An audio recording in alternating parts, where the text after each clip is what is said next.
উপস্থিত 11 দলীয় জোটের নেতৃবৃন্দ, ঢাকা ৮ আসনের 11 দলীয় জোট মনোনীত প্রার্থী এবং উপস্থিত সাংবাদিক বৃন্দ, আসসালামু আলাইকুম। এই নির্বাচনে জুলাই গণঅভ্যুত্থানের পর ঐতিহাসিক এই নির্বাচনে বাংলাদেশের মানুষ উন্মুখ হয়ে আছে ভোট দেওয়ার জন্য। বাংলাদেশের মানুষ তাদের গত 17 বছরের অভিজ্ঞতা এবং গত 17 মাসের অভিজ্ঞতা, সেই অভিজ্ঞতা থেকে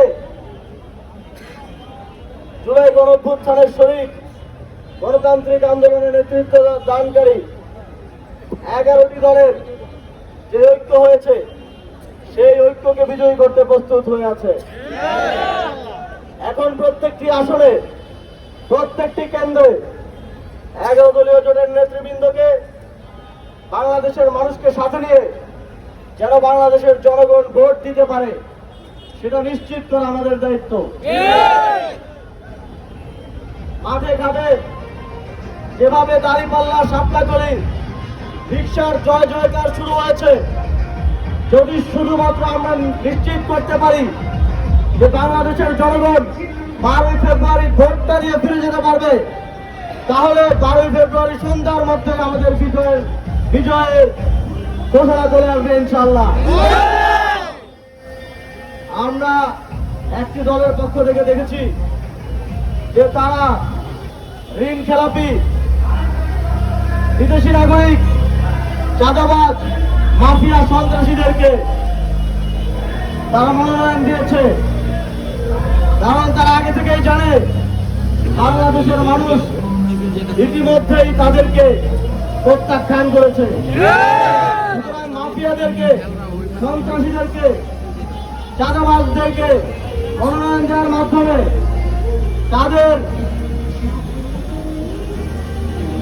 তাদের অসৎ শক্তিকে ব্যবহারের মাধ্যমে ভোট চুরি করে, কেন্দ্র দখল করে নির্বাচনে জয়ের পায়তারা তারা করছে। এবং তার অংশ হিসেবে আমরা দেখেছি নির্বাচন কমিশন প্রতিদিন নতুন নতুন সারপ্রাইজ দিচ্ছে। গতকালকে সারপ্রাইজ দিল 400 গজের মধ্যে মোবাইল নেওয়া যাবে না, যাতে কেন্দ্র দখল করে ভোট কাটা যায়। আজকে আমাদের ঐক্যবদ্ধ চাপের মুখে তারা সেই সিদ্ধান্ত থেকে সরে এসেছে। আমরা দেখেছি আমাদের তরুণেরা যারা জীবন দিয়ে জুলাই গণঅভ্যুত্থান সফল করেছে, তাদের প্রশিক্ষণ প্রাপ্ত একটি অংশ বিএনসিসি, যাদেরকে সব নির্বাচনে আমরা দেখেছি কেন্দ্রে থাকতে, এবার তাদেরকে কেন্দ্রে থাকতে দিবে না। আজকে আমরা একটু আগে নির্বাচন কমিশনে বলে এসেছি, অবশ্যই আমার বিএনসিসির ভাইদেরকে কেন্দ্রে দায়িত্ব পালন করতে দিতে হবে। দেশপ্রেমিক শক্তিকে কেন্দ্রে উপস্থিত থাকতে দিতে হবে। কোন মাফিয়া, কোন চাঁদাবাজ কেন্দ্র দখল করতে না পারে। নির্বাচন কমিশন বলেছে তারা এটা বিবেচনা করবে। আমরা তাদের কাছে দাবি জানাচ্ছি, জনগণের পক্ষ থেকে দাবি জানাচ্ছি, অবশ্যই বিএনসিসির ভাইদেরকে দায়িত্ব পালন করতে দিতে হবে। এবং 11 দলীয় জোটের সকল নেতা কর্মীকে 12 তারিখ প্রস্তুত থাকতে হবে। আপনারা যারা 5ই আগস্ট জীবন দিতে পেরেছেন, তাদের জন্য 12 ফেব্রুয়ারি জনগণের ভোটাধিকার নিশ্চিত করা কোনো ব্যাপারই না। আপনারা যারা রক্ত দিয়েছেন, আমার ভাইয়েরা হাত হারিয়েছে, পা হারিয়েছে, চোখ হারিয়েছে, কিন্তু বাংলাদেশকে শেখ হাসিনার মাফিয়াতন্ত্র ফ্যাসিবাদ থেকে মুক্ত করেছে। তাদের কাছে একটা দিন সর্বোচ্চ ত্যাগ স্বীকার করে মানুষের ভোটাধিকার নিশ্চিত করা কোনো ব্যাপারই না।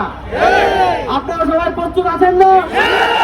12 তারিখ ফজর থেকে মাগরিব পর্যন্ত, কেন্দ্রের ফলাফল ঘোষণা পর্যন্ত কেন্দ্র থাকতে প্রস্তুত আছেন না? যদি কোনো মাফিয়া, যদি কোনো সন্ত্রাসী কেন্দ্র দখল করতে আসে, যদি একজনকেও ভোট না দিয়ে ফেরত যেতে হয়, তাহলে সেদিন বাংলাদেশ আবারও 5ই আগস্টে আমাদের প্রতিমূর্তি দেখবে।